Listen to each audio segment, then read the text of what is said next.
আসসালামু আলাইকুম ওয়া রাহমাতুল্লাহি ওয়া বারাকাতুহু ওয়াসসালাতু ওয়াসসালামু আলাইকা ইয়া রাসূলুল্লাহ আসসালাতু ওয়াসসালামু আলাইকা ইয়া হাবিবাল্লাহ। আমার ভাই ও বন্ধু, আপনি আমার এই ভিডিওটা ক্লিক করেছেন, দয়া করে আমার কথাটা একটু শুনবেন। কথাটা হচ্ছে যে আপনার কাছে আমি অনুরোধ করি, করজোরে অনুরোধ করি, আপনি এই কাজটা করবেন না। যে কাজটি করতে গেলে পরে অপর বাড়িতে ঝগড়া বিবাদ সৃষ্টি হয় বা সেই বাড়ি ধ্বংস হয়ে যায়, এই কাজটা অবশ্যই করবেন না। কারণ আপনি থাম্বনেইলে দেখেছেন যে 3 জায়গার মাটিকে এক জায়গাতে মিশ্রিত করে কোনো বাড়িতে ফেললে তাহলে সেই বাড়িটা ধ্বংস হয়ে যায়। অবশ্যই আপনাকে বলে দেব, আর এইরূপ ভাবে কোনো ব্যক্তি, কোনো ভাই, কোনো বন্ধু আপনারা করবেন না। আমার পুরো জোরে অনুরোধ থাকলো, বারবার আমি রিকোয়েস্ট করি, যদি আপনি করে থাকেন তাহলে আপনি আল্লাহর কাছে জবাবদিহি হবেন। করবেন না ভাই, করবেন না, কাজটি করবেন না। তার জন্য বলি ভাই, এই জায়গাটি 3টি জায়গার কথা বলতে গিয়ে আমি আপনাদের কাছে বলি ভাই, আমার এই চ্যানেলটা নতুন আছে, একটু সাপোর্ট করবেন। একটি আমার পুরাতন চ্যানেল ছিল, এই চ্যানেলের মধ্যে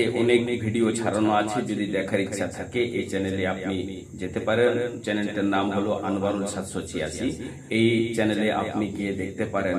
তাই বন্ধু, আমার এই ভিডিওটার কথা বলবো কে ভাই, পুরো জোরে অনুরোধ থাকলো, এই কাজটা অবশ্যই করবেন না। করলে পরে আপনি কাল কিয়ামতের দিনে জবাবদিহি হতে পারেন বা হতে হবে। তাই অবশ্যই আমার এই চ্যানেলটা সাবস্ক্রাইব করে পাশে থাকবেন।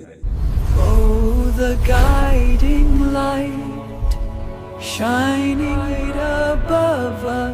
3 জায়গার মাটি জড়িত করলে অবশ্যই আপনার বাড়িটা ধ্বংস হয়ে যাবে। 1 নম্বর কথা হলো, আপনার রাস্তা যে আছে, পূর্ব দিকের রাস্তা, পশ্চিম দিকের রাস্তা, উত্তর দিকের রাস্তা, দক্ষিণ দিকের রাস্তা, মাঝখানের মাটিটা তুলে নিয়ে এবং কবরস্থানের মাটি এবং আপনার যেটা আপনাকে শ্মশান বলা হয়, সেই শ্মশানের মাটি এক জায়গাতে মিশ্রিত করে এইভাবে পুটলা বেঁধে কারো বাড়িতে যদি ফেলা যায়, কারো বাড়িতে রাখা যায়, সেই বাড়িটা ধ্বংস ও বরবাদ হয়ে যাবে। তার জন্য বলি ভাই, করজোরে অনুরোধ থাকলো, এই কাজটি অবশ্যই করবেন না। করলে আল্লাহর কাছে জবাবদিহি হতে হবে। ভাই, আমি কোন ভিডিওতে দেখলাম যে এই কাজটা করার হুকুম দিচ্ছে। আমার ভাই ও বন্ধুরা, শরীয়ত কোনোদিনই এই কাজটি করার হুকুম ও পারমিশন দেবে না। অতএব আপনি এই কাজটি করবেন না।